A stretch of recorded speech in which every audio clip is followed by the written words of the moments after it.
I love you two পাপা। শুনলে তো কি মিষ্টি না। তো আজ আমরা কোথায় যাচ্ছি চলো লেটস দেখা যাক।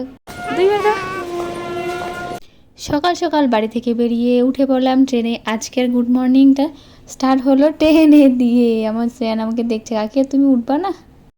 ব্যাস পৌঁছে গেলাম। এবার নিশ্চয়ই বুঝতে পেরেছো আমরা কোথায় এসেছি। আমার একটা ননদের বিয়েতে এসে পড়েছি। তো এসেই দেখি অলরেডি ব্যাংক পার্টি স্টার্ট চলে এসছে, মানে আমার অলরেডি একটু লেট হয়েছে, মানে খুব একটা না। তো যাই হোক, তারপরে জল আনতে চলে গেলাম। খুব তাড়াহুড়া করে রেডি হয়ে আমরা সবাই মিলে বেরিয়ে পড়লাম জল আনতে। আর যেখানে আমরা গিয়েছিলাম একটা মন্দিরে, ওই মন্দিরে এত সুন্দর বাচ্চাদের জন্য স্লিপার ছিল, খুব সুন্দর জায়গাটা।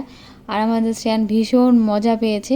বিয়েবাড়ি যাওয়ার পর তো ভীষণ কান্নাকাটি করছিল, বাচ্চা মানুষ না, একদম ভালো লাগছিল না। তারপরে যখন আমরা জল আনতে যাই, ওখানে গিয়ে ওর মনটা একদম ভালো হয়ে যায়। এখানে ভীষণ ও মজা করে।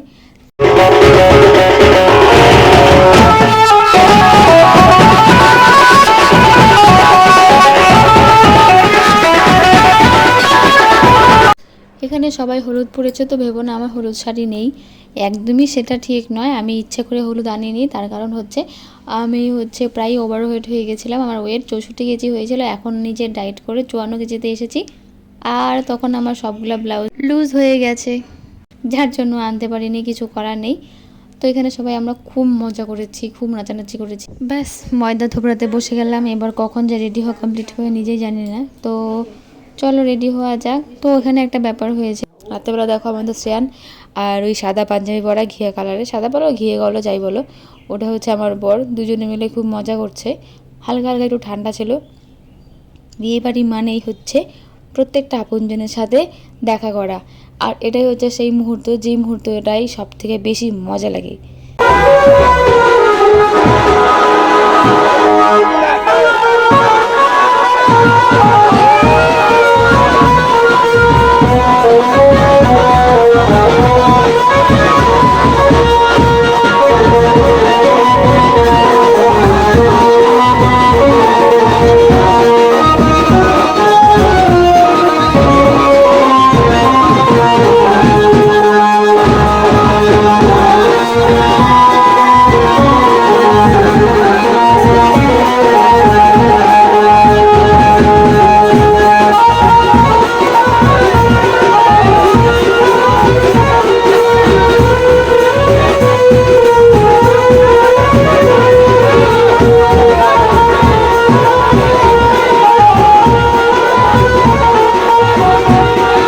ব্যাস বোনকে সব দাদারা মিলে নিয়ে তুলে চলে যাচ্ছে ছাদনাতলাতে।